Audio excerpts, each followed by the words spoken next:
I wish we had more time to talk about Mormonism. It is a fascinating religion.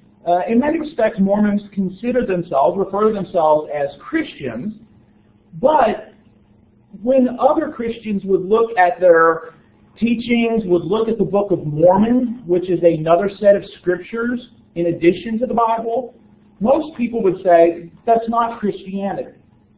But in the 19th century, a man named Joseph Smith claimed to have received a visit from the Father and the Son, and they had given him the task of restoring the New Testament church. Now, restoration, as I talked about in the video, was kind of in the ether, in a sense, in the United States. There were a lot of groups interested in restoring New Testament Christianity. And so, in some ways, Joseph Smith is in the mix of all of this. But what's different about Smith is that he also claimed that an angel appeared to him and led him to a place where a set of gold plates with another revelation from Jesus Christ was buried. And so the addition of this extra set of texts outside the Bible, eventually known as the Book of Mormon, provides an alternative source for authority, right? So you have the Bible, but then you also have the Book of Mormon. Mormons, as you might expect, faced a lot of persecution in the 19th century because of offering this new version of Christianity and because of the practice of plural marriage, what we might refer to as polygamy. Supposedly one of the revelations Smith had before he died was that God was reinstituting polygamy. And using the justification of people like Abraham were polygamous, people like David were polygamous, a lot of people in the Old Testament had more than one wife. So there's the new revelation, there's the practice of polygamy. Both of those brought a lot of negative attention on Mormons, ultimately leading them to try to escape some of that and head to Utah, which was technically outside of the United States at the time. And then the war with Mexico redrew the border, and suddenly they're back in the United States. And so there was a lot of problems between that. But here's this new religious group developing based on this revelation that Smith supposedly had. Other groups developed similarly. There is a lot of people in the middle of the 19th century who were very, very interested in when is Jesus coming back. And there were some people, including a man named William Miller, who claimed that he could, from the Bible, determine when Jesus was coming back, even down to the year. And so Miller started spreading his views that Jesus was going to return sometime between March 21st, 1843, and March 21st, 1844. Now, I hate to spoil it for you, but he didn't come back, just in case you were wondering. But out of Miller's interest in this return of Jesus came a new religious group who kind of takes some of the things that Miller was teaching and reinterprets them. That Miller was wrong about what would happen. It wasn't about Jesus returning to earth, but that he did something different in heaven in 1844. And so they held on to that idea. And then they also had a woman who claimed to receive visions and had prophetic ability named Ellen G. White. And they also started practicing on Saturday instead of Sunday, believing that God had never changed the day of worship from Saturday to Sunday.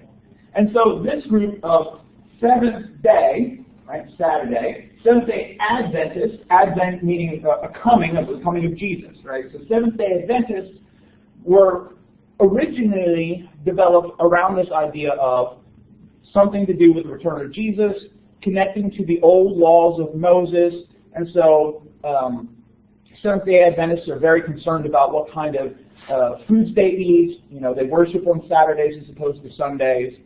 A good example of this interest in health from Seventh-day Adventism was the development of several hospitals. There are a variety of hospitals throughout the country that are owned and operated by Seventh-day Adventists. One of the first things they do is develop a center in Battle Creek, Michigan, and trying to train people in health and even medicine. And one of the doctors there tried to develop a new form of breakfast food to help people, adopt some of these healthy standards instead of something like bacon and eggs. And so he creates these corn flakes. And Dr. Kellogg decided that this was something that would be good for them, and including one of his patients, a man named C.W. Post. All right, so we have the Seventh-day Adventists to thank for Kellogg cereal, Post cereal. Even though the guy who invented it didn't want to sell it, his brother kind of takes it and turns it into the Kellogg Company. All right, so Seventh-day Adventists have had an impact on American culture in a variety of ways. Another group developing during the 19th century were the Jehovah's Witnesses.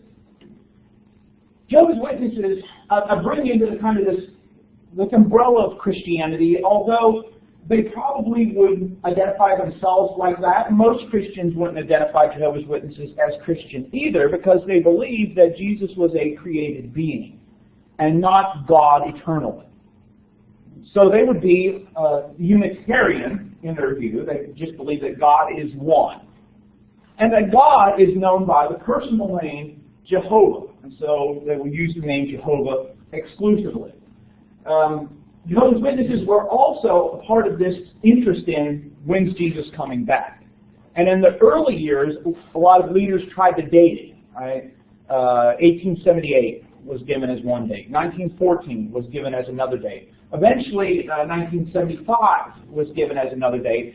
And then after 1975, they've stopped giving dates. But Jehovah's Witnesses are also known for a couple of things. They don't take blood transfusions. All right, refuse any sort of blood transfusions or blood products, and say, okay, what's that all about? Well, going from the prohibitions in the Bible, in both the New Testament and Old Testament, against eating blood, they understand that as the taking of blood into your body through any means. Right? And so putting blood into your body through a tube, right, an IV or a transfusion or something like that, still breaks that command against eating blood, even though probably most people would say, well, that's not really eating blood. That's how they view that. And because of that, there have been several different universities. For example, UCLA has been involved in trying to develop practices for bloodless surgery. Right? And so some surgeries are required. You're required to have a transfusion, right? Or it's really needed in order to make sure it takes place. And so UCLA has kind of been spurred on by this interest of, okay, here are the Jehovah's Witnesses who refuse transfusions, even if it's your own blood, right? Because, people waiting for surgery, right, I'm going to have this surgery in a couple months, will often store up their blood with the hospital, right? So that it's your blood that's kind of being moved throughout your body. Well, even that is considered a taboo. Jehovah's Witnesses and Mormons are very active in sharing their message, so you probably had an experience where some have come to your door at some point. But it's another one of these groups that are just developing, springing out of a variety of things. In this case, an interest in the return of Jesus.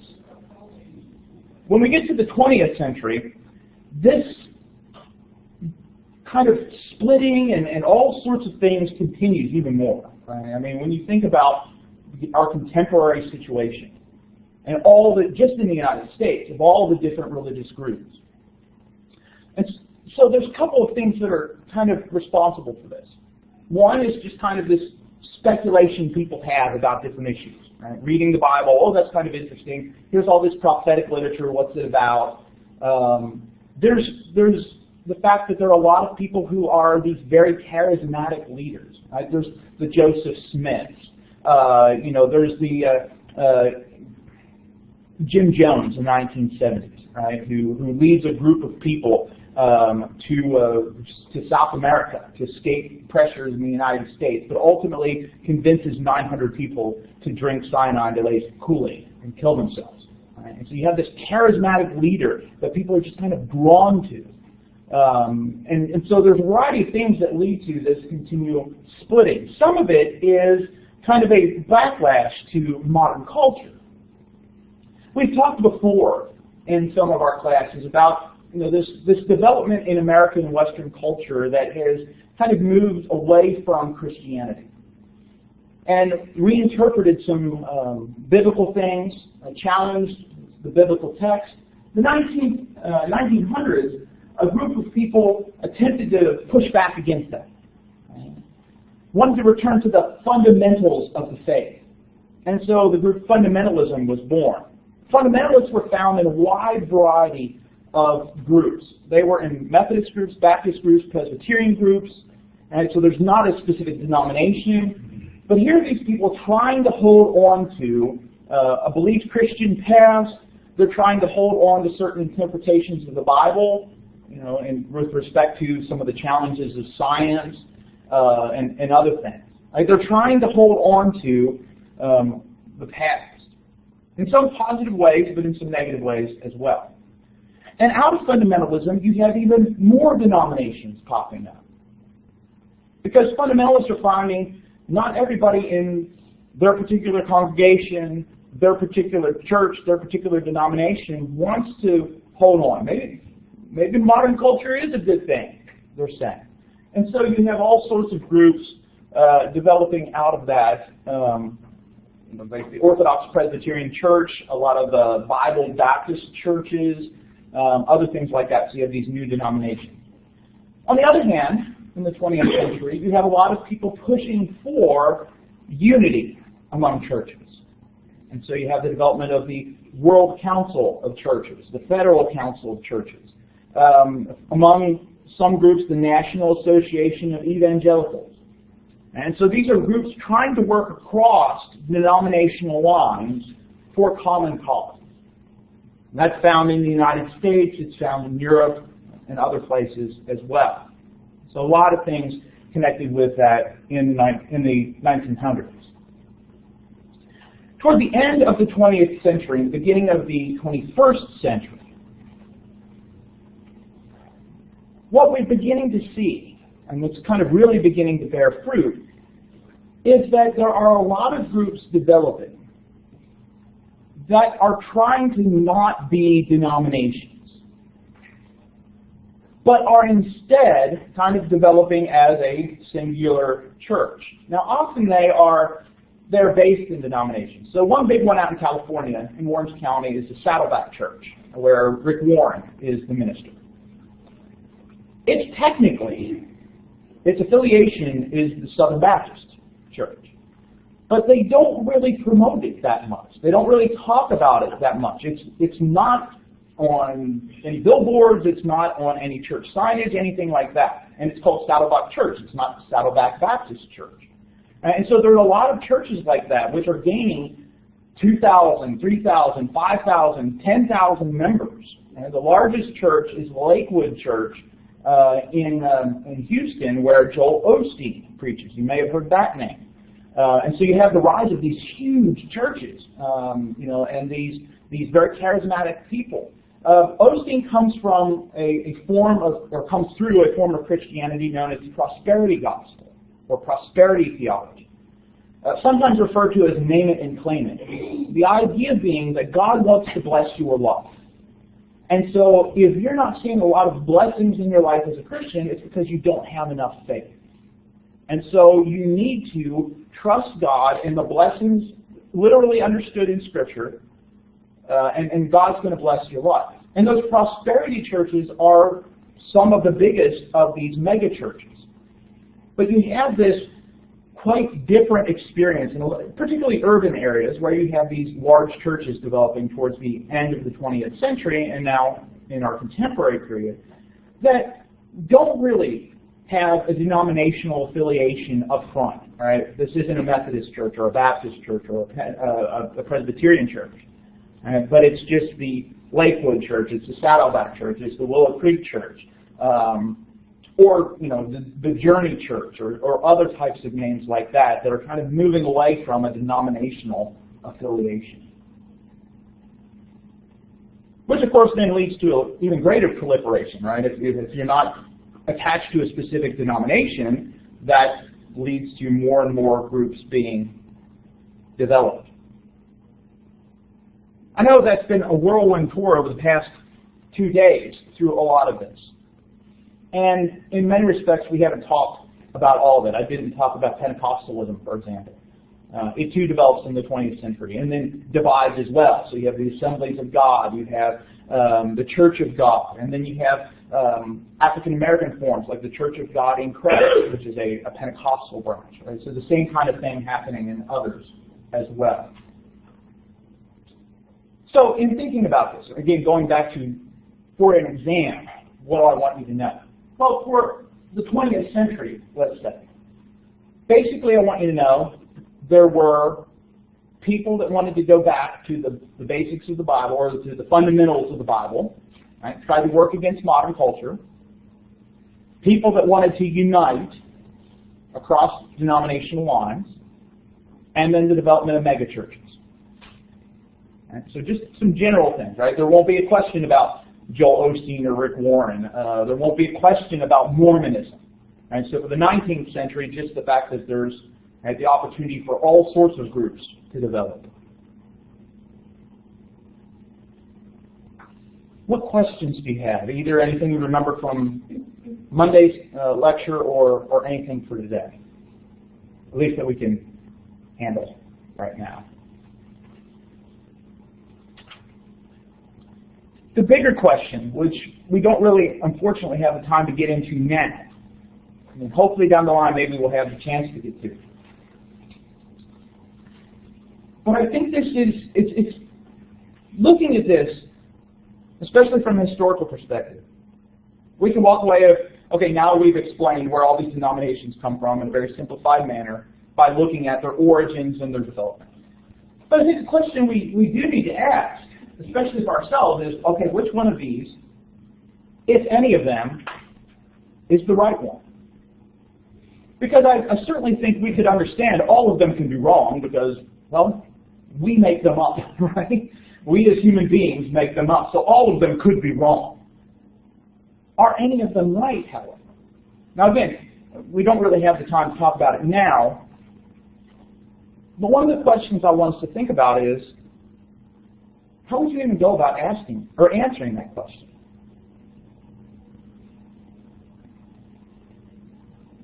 If you really wanted to know if any of them are right, and if so, which one, how would you go about answering that question?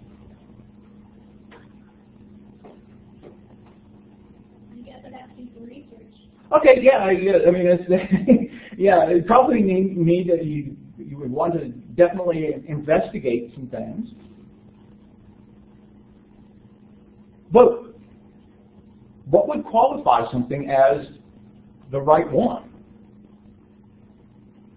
I mean, I think probably a lot of us here in the 21st century think that there's probably something wrong, that there's so many different denominations, right? That we probably think, you know, why do we need all of these kind of different groups? Why can't we all just, in a sense, get along?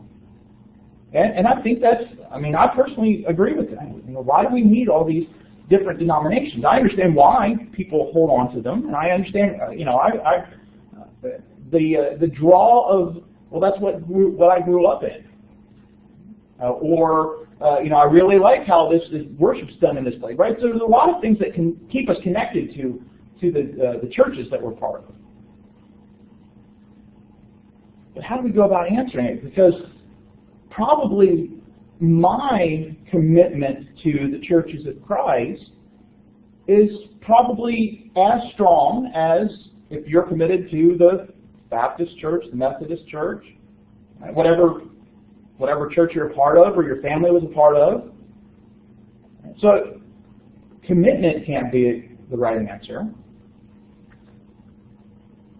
Now, our feelings toward it, I mean, hopefully you feel positively about the group you're a part of. If you don't feel positively of the group you're a part of, that might be a sign you might need to move. Or you might need to kind of re-examine yourself or those kind of things. But it can't be feelings, because there are people who feel similar things across the board.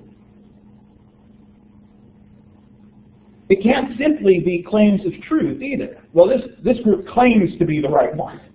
Well, this group claims to be the right one. This group claims to be the right one.